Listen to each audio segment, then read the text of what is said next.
네, 안녕하세요. 반갑습니다. 돈마네TV 한정호 대표입니다.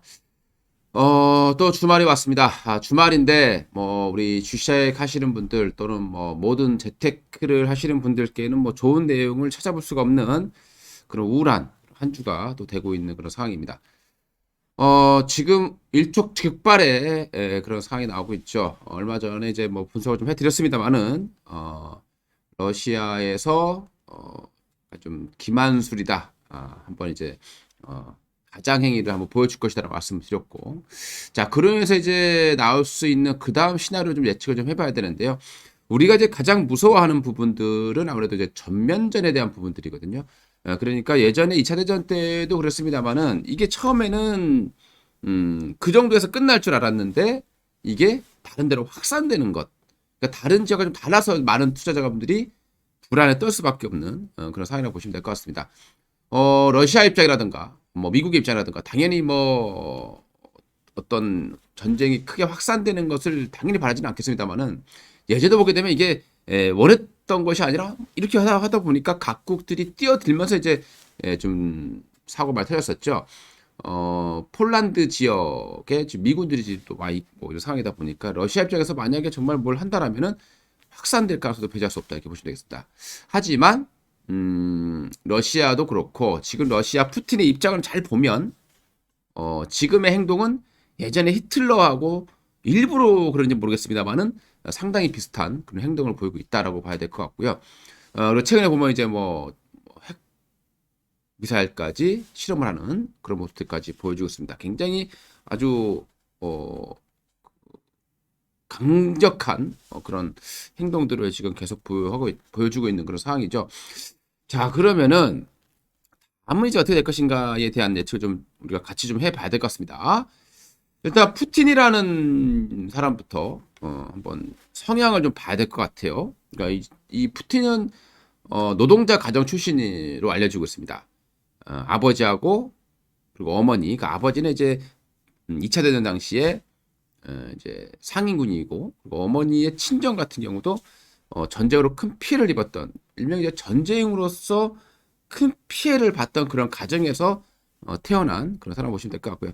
그래서 학창 초기에는 좀 많이 비행 청소년의 모습을 좀 보였다라고 하고 있고, 그러면서 이제 고학년으로 가면서부터 약간 좀 모범적인 그런 학생으로 좀 변했다라고 나오고 있습니다. 그래서 국립대학교 법학과 갔다가 이제 KGB 요원으로 이제 발탁이 되는 그런 모습이 있었고요. 그래서 한때는 어, 동독 지역에 좀 근무를 하면서 그래도 약간 좀 서독 경제에 대한 좀 감명을 받았다라는 그런 내용들이 많이 있거든요. 그런데 점점점 사람이라는 게 이제 욕심이 끝도 없이 생기는 게 당연하지 않겠습니까? 어, 어떻든 보면 푸틴도 그런 동물적인 모습에서 벗어나지 못하는 그런 모습들을 보여주고 있습니다. 1990년도 말에 이제 취임을 하고 나서요, 정말 많은 정적을 탄압을 했고, 또 수많은 또 암살이라든가 살해도 했던 것으로 나오고 있습니다. 그리고 2000년도 들어서자마자 바로 이제 연임을 제안하는 것에 철폐하는 그런 모습이 나왔고요. 지금으로부터 한 20년 정도, 중간에 제가 공백이 있었지만 20년 이상을 지금 장기 집권 해오고 있는 상황인데 여기에서 이제 2024년도에 이제 임기가 끝나는데요.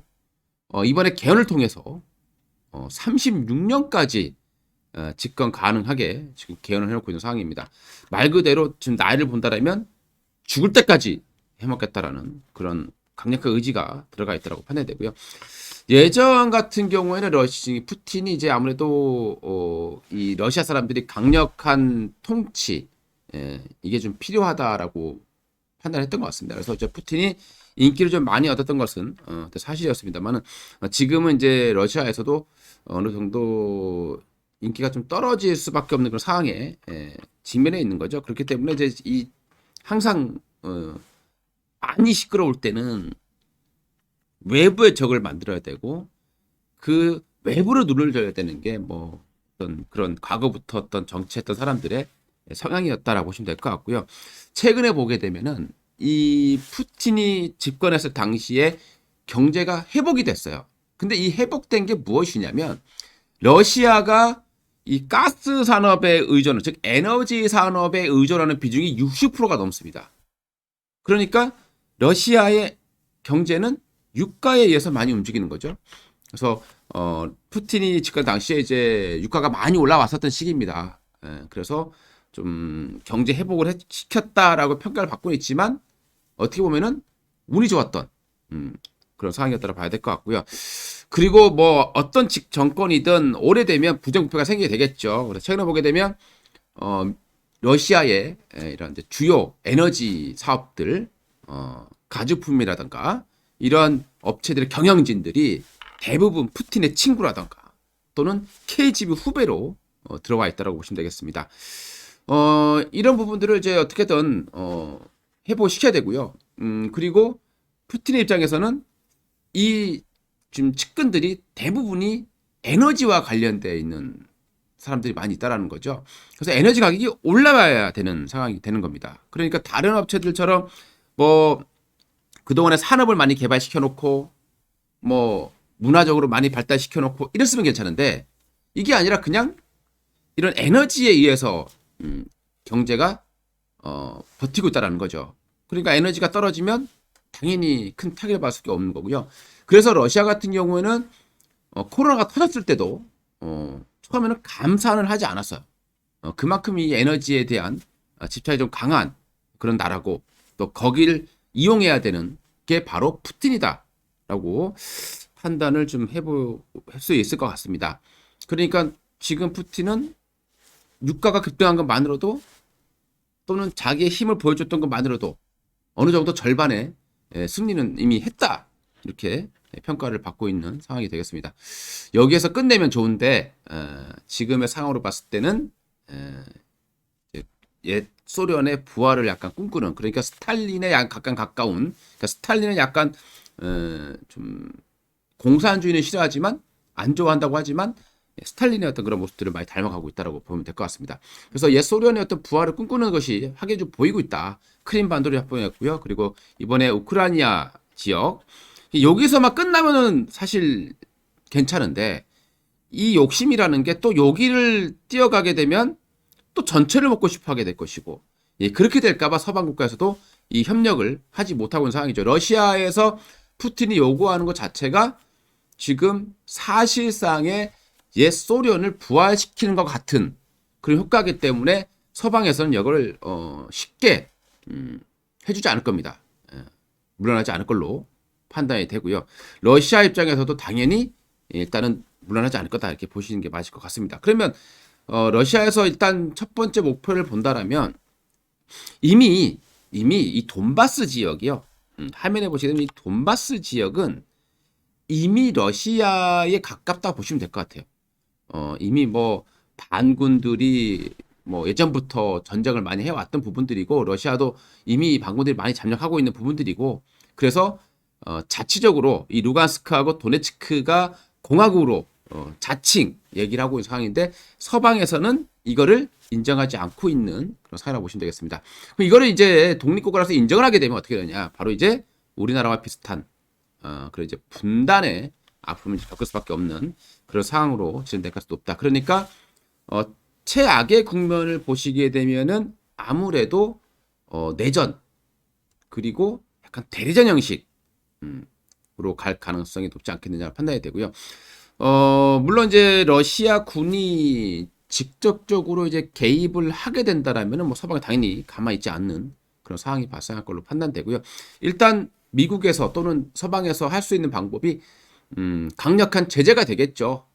그 제재 중에 하나가 바로 이제 경제 쪽하고 그리고 가스 쪽, 에너지 쪽인데 에너지 쪽은 당장은 협상 그 카드에 들어가 있지 않다라고 나오고 있습니다. 왜냐하면 이 파급 효과가 너무나 크고 유럽 같은 경우도 여기에 쉽게 동조하지 못하는 그런 상황이기 때문에 그리고 가장 이제 뭐 나올 수 있는 게 첨단 제품에 대한 규제가 되겠죠. 그러니까 이렇게 돼버리면 우리나라 반도체라든가 또 이런 기업들에 좀 악영향을 좀 미칠 수 있는 것 생각해봐야 될 것 같고요. 그러다 보니까 좀 미국에서도 이 인텔이라든가 이런 반도체 관련 종목들의 주가 하락이 좀 비교적 강하게 나타나고 있는 것으로 보시면 될 것 같습니다.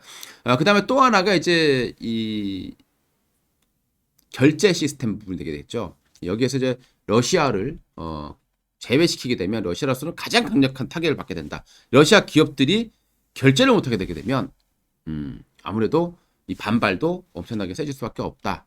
이렇게 좀 보시면 될 것 같습니다. 그래서 그런 쪽 카드를 먼저 생각하고 있는 것으로 보시면 될 것 같고요. 일단은 지금 현재 상황을 본다라면 김한전까지 얘기했고요. 그리고 자자극까지 나왔습니다. 예상했던 대로 나왔고 이제는 어떻게든 뭐 선전포고를 하든 안 하든 뭐 침략은 좀 이루어질 가능성이 점점 더 높아지는 그런 상황으로 가고 있고요. 이미 뉴스를 한번 보겠습니다. 이제 뉴스가 이제 보시게 되면 어떤 뉴스가 있었는지 보겠습니다. 우크라 코앞에 군사훈련을 하고 있다. 미사일이 발사 태세에 있다라고 나오고 있고요. 그리고 미국 국방부 장관 같은 경우 러시아가 우크라 공격이 준비돼 있다. 이미 뭐 확실한 증거까지 있다. 뭐 이런 얘기들을 하고 있는 상황이고요. 그리고 이미 돈바스 지역에 아까 봤던 위에서 요 지역이죠. 루간스크, 그 다음에 도네츠크, 요게 이제 돈바스 지역인데요. 여기에서 이미 사흘째 교전이 나타나고 있는 상황입니다. 휴전, 민스크 협정이라고 해서 휴전을 해놓은 상황이었는데 여기에서 이제 교전이 이제 강화되고 있는 거죠. 그전에도 교전이 확실히 있었다고 하는데 최근에 이제 며칠 동안에 뭐 800여 건으로 급증했다라는 그런 뉴스가 이제 나와지고 있다고 보시면 되겠습니다. 그만큼 이제 뭐 일촉즉발이고 피난까지 가는 그래서 러시아에서 이 국경을 개방하는 피난민들을 위한 그런 모습까지 나오고 있는 거죠. 결국에는 이 모든 것들이 다 자작극으로 가든 준비가 돼 있다라는 거. 러시아로서는 이미 다 이런 부분들을 계산을 하고 지금 행동하고 있는 것으로 보시면 될 것 같고요. 자, 이번에 또 NSC에서 바이든이 NSC를 소집을 했어요. 이제 뭔가 지금 임박했다라고 판단을 하고 있는 것으로 보시면 될 것 같습니다. 그리고 우크라이나 군이 또 이번에 또 한 명이 또 사망하는 그런 또 뉴스가 좀 보도가 되어 있는 그런 상황이고요. 그리고 이제 도네츠크 지역의 반군 이 사람이 전쟁 대비해서 군 총동원령을 내렸다고 합니다. 특히 루간스크 지역 같은 경우에 18세에서 55세까지의 남자들에 대한 이동 명령 금지, 이동 중지 명령. 여기에 또 이제 자동차라든가 이래 이제 민간 재산을 압류할 수 있다라는 그런 또 칙령까지 발표했다라고 나오고 있는 그런 상황입니다. 그리고 이제 중국 같은 경우는 뭐 현재로서는 중립자로서의 모습을 보여주려고 합니다만은 뭐 중국은 가자는 개편이에요. 그래서 과거에도 중국이 우리나라 전쟁 때도 막판에 끼어들었듯이 아마도 향후에는 결국에는 어떤 일이 터지게 되면 당연히 뭐 러시아 쪽으로 갈 수밖에 없다 보시면 될 것 같고요. 그다음 이제 우크라 대통령이 또 이번에 위기 해결을 위해서 푸틴과 회담을 희망하고 있다라는 내용이 나오는데요. 그러다 보니까 이제 이러면서 이 젤렌스키 같은 경우는 또 이러면서 서방에는 전쟁 나고 나서 우크라이나가 침략을 당하고 나서 제재를 가하는 것은 너무나 늦은 일이다. 이렇게 얘기를 하고 있는 그런 상황이고요. 그리고 이제 미국하고 유럽하고 동부 교전 정보 조작이 나오고 있다. 그래서 이거는 친국 명분을 삼을 것이다라고 보시면 되겠고요. 그다음에 러시아가 또 우크라이나 사태 속에서도 핵 훈련을 했습니다. 뭐 러시아에서는 이게 매년 이뤄지는 그런 훈련이다라고 하고 있지만 또 이때 때마침 또 했다라는 부분들이 또 약간 좀 자기 힘을 좀 과시하는 그런 모습이 아니겠느냐 판단이 되고요. 미국의 부통령 같은 경우에는 또 러시아가 우크라이나 침략했을 때 전례 없는 막대한 경제 제재를 취할 거다라고 나오고 있습니다. 그러니까 지금 러시아가 중국 또는 자기 동맹국 가지고 이 경제 제재를 버틸 수 있을 거다라고 생각을 하지만 너들은 큰 오산일 거다라고 지금 미국에서는 떠들고 있는 그런 상황이 되겠습니다. 그리고 이제 요거인데요. 미국이 폴란드에 탱크 250대를 판매했다. 예, 드디어 무기를 판매하기 시작하네요. 결국에는 미국은 또 이걸 이용해서 최대한 경제 이익을 올리려고 하는 모습이죠. 그러니까 지금 얼마 전에 영상을 보여드렸다시피 미국에서 경제가 지금 엄청난 호황이에요, 사실. 빚은 많은데 빚을 코로나 때문에 많이 발행했죠. 그걸 어떻게든 메워야 되는 상황인데 뭐 빅테크라든가 다 돈 벌었고 바이오도 돈 벌었고 그 다음에 이제 방위산업하고 이 에너지 쪽인데요. 이번에 이제 그쪽이 돈을 버는 그런 시나리오가 만들어지고 있습니다. 그러니까 이제 방산까지 판매를 했고요. 그리고 최근에 뉴스 보시게 되면 미국에서 LNG 생산량 20% 증가할 거다라고 발표를 했습니다. 짜일 가쁜 같죠. 결국에는 이게 작본이든 아니든 상관없이 이래저래 미국은 이득을 보는 그런 구조를 가지고 있고 러시아도 이 리스크를 통해서 유가가 올라가니까 이득을 보는 그런 구조를 가지고 있는 상황입니다. 뭐 짜고 치는 고스톱이냐 아니 이거는 따지는 문제가 아닌 것 같아요. 그냥 그렇게 가고 있다라는 거죠. 하나가 이렇게 가면 이 팀에 돈이나 벌자 뭐 이런 식의 어떤 형태가 좀 이루어지는 것 같은 불길한 모습들이 나오고 있습니다. 예전에 이 푸틴 같은 경우에 그 유가가 이제 급락했었잖아요. 미국이 셰일가스를 한때는 지금만 유가가 많이 올라가고 있지만요. 불과 몇 년 전까지만 하더라도 유가가 떨어져서 문제였어요. 러시아는 유가 가지고 먹고 살았는데 미국이 셰일가스를 그때 당시에 늘린 거죠. 그리고 그때 당시에 나왔던 게 감산무역론이라는 게 있었습니다. 이게 뭐냐면요. 원유가 가격이 떨어지면 오펙에서든 감산을 하면 안정이 돼야 되는데 감산을 한 부분만큼 미국이 그대로 다 가져간다는 소리가 되겠죠. 감산무역론이라는 게 있었습니다. 그래서 유가가 이제 많이 떨어졌었죠. 그러다 보니까 갑자기 또 이 상태에서 코로나가 터진 겁니다. 이 코로나가 터질 때도 러시아는 처음에 감산을 안 했습니다. 이제는 보복하겠다는 소리죠.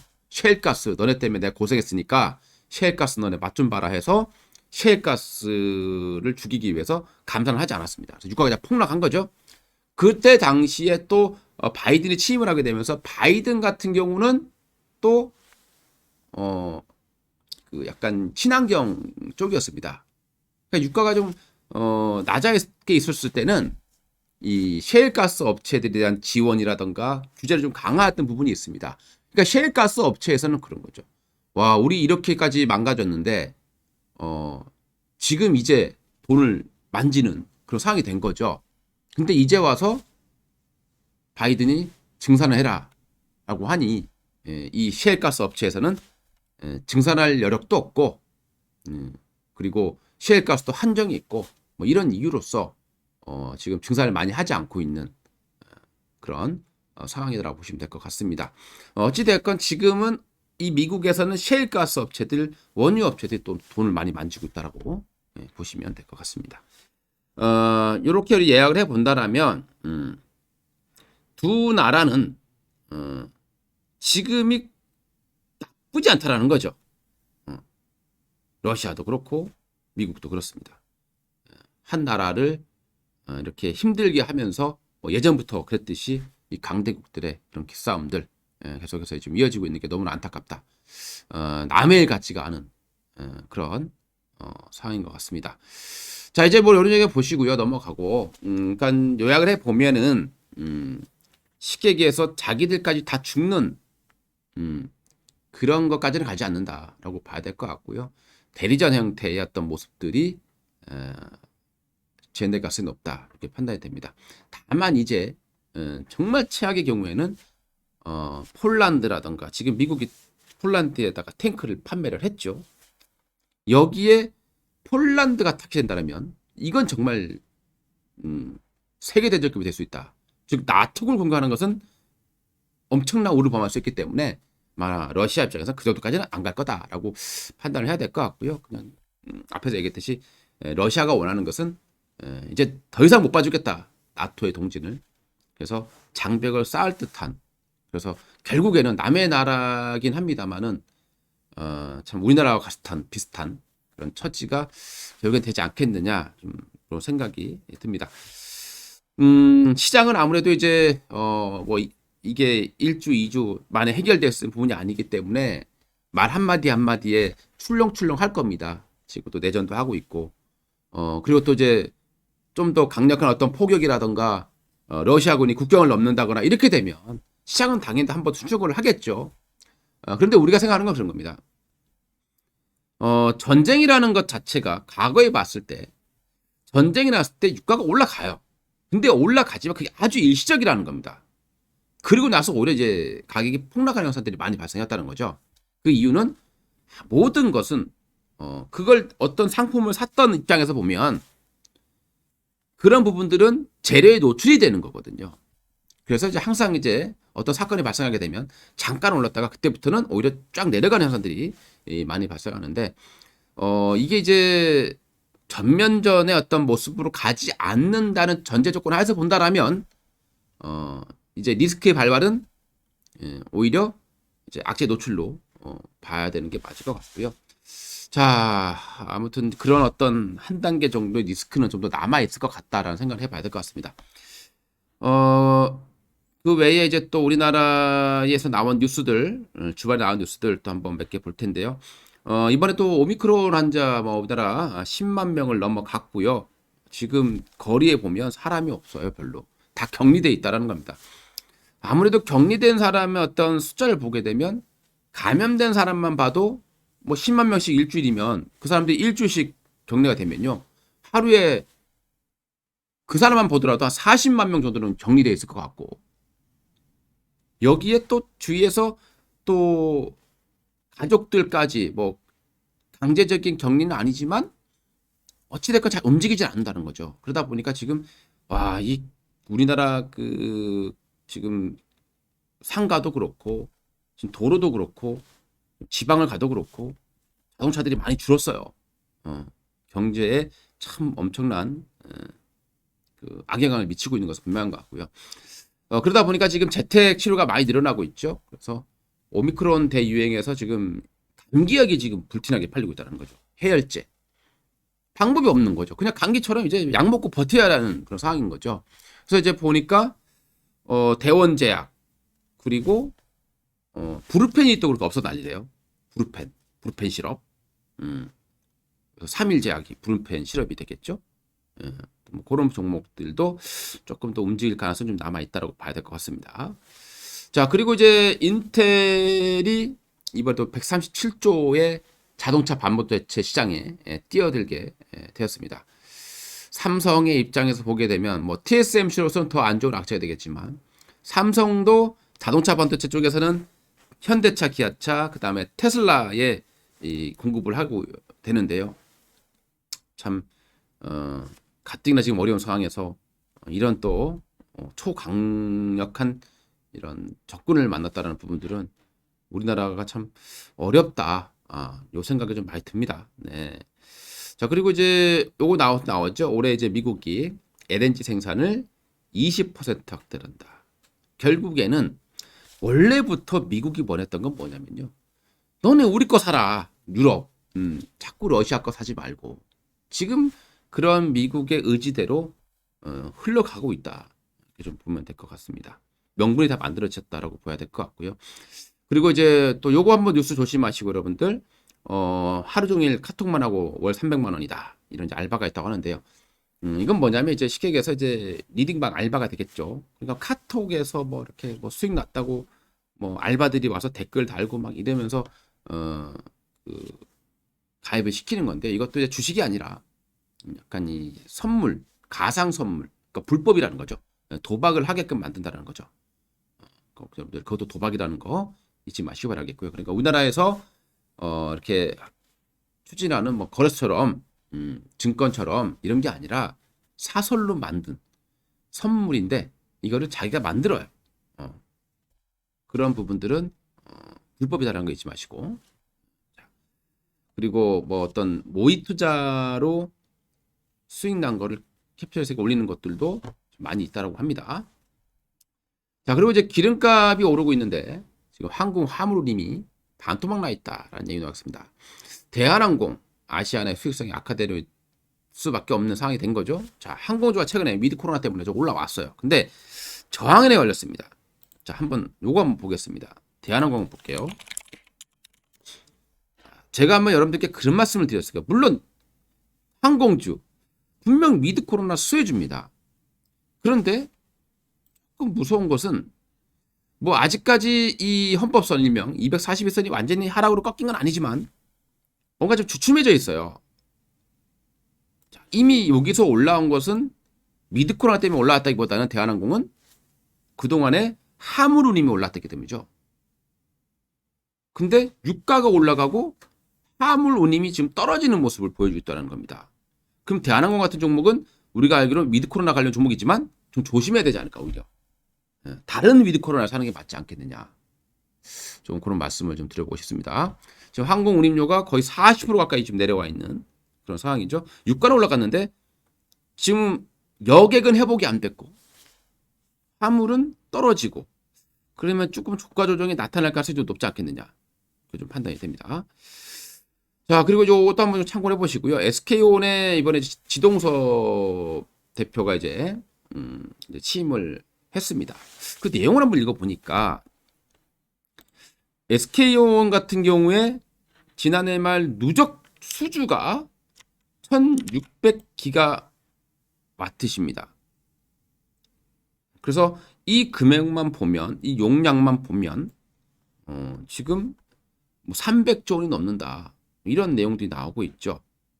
최근에도 계속해서 지금 수주가 이어지고 있는 그런 상황으로 나오고 있고요.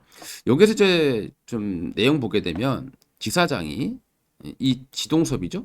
지동섭 사장이 제일 크게 얘기한 게 뭐냐면 일단 배터리에서 화재가 나지 않도록 해야 하고 화재가 나더라도 번지지 않게 해야 된다.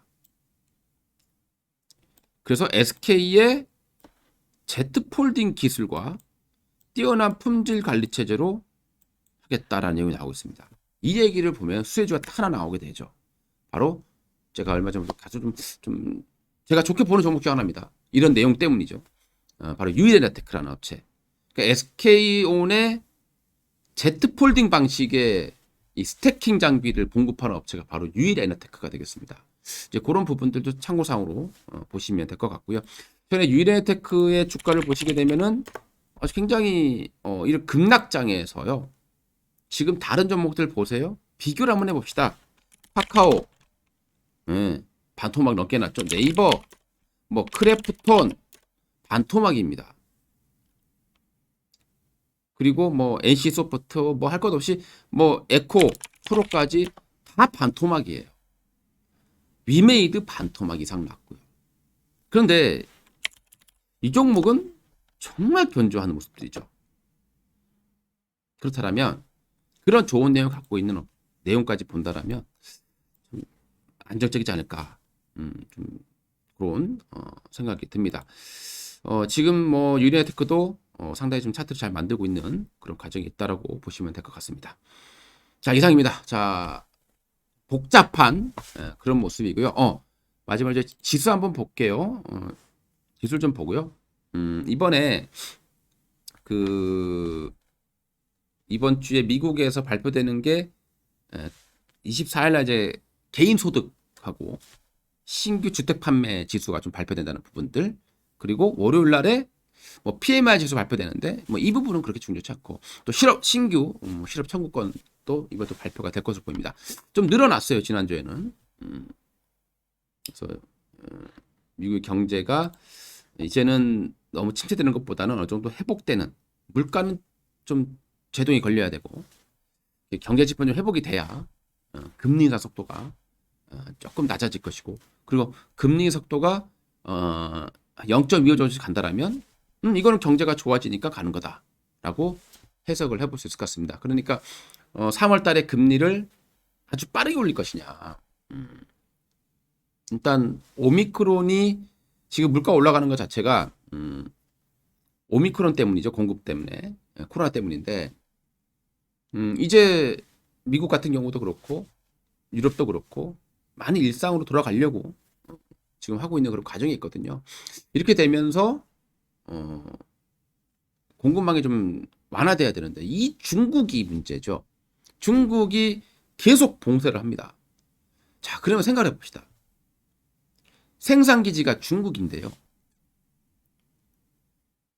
중국은 언제까지 막을 수 있겠습니까?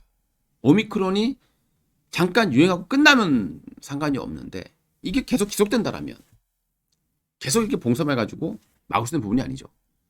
그래서 중국에서 어떻게 될지 좀 지켜봐야 되겠습니다만은 금리에 대한 부분들은 저는 빅스텝은 아닌 것 같다. 한번 말씀을 좀 일단 드려보고요.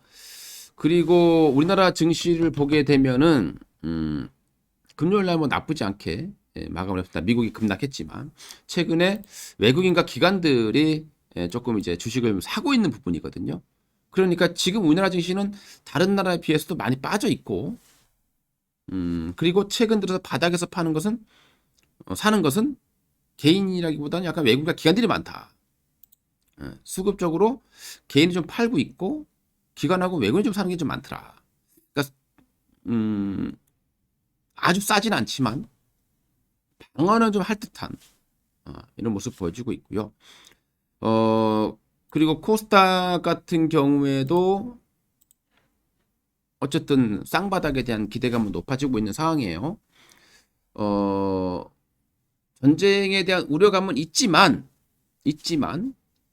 지금 그렇게 임박한 것처럼 보이는데도 불구하고 양봉을 만들고 있다는 것은 의외로 너무 많이 빠졌기 때문에 이제는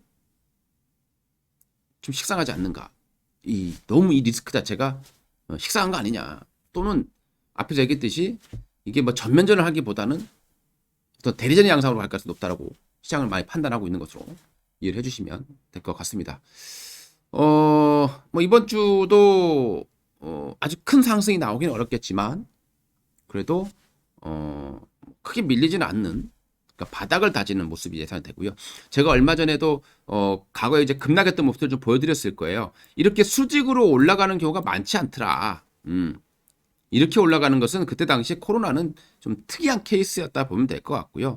기존에 보게 되면 여기서 반등 나올 때 보게 되면 보통 이렇게 쌍바닥을 만들잖아요.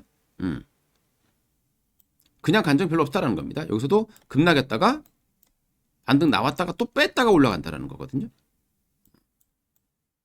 과거에서 계속 그렇게 진행이 되어 왔습니다. 그래서 뭐 이번에도 여기서 외바닥이 안 나오고 쌍바닥의 어떤 흐름들 좀 예측을 해볼 수 있지 않겠느냐.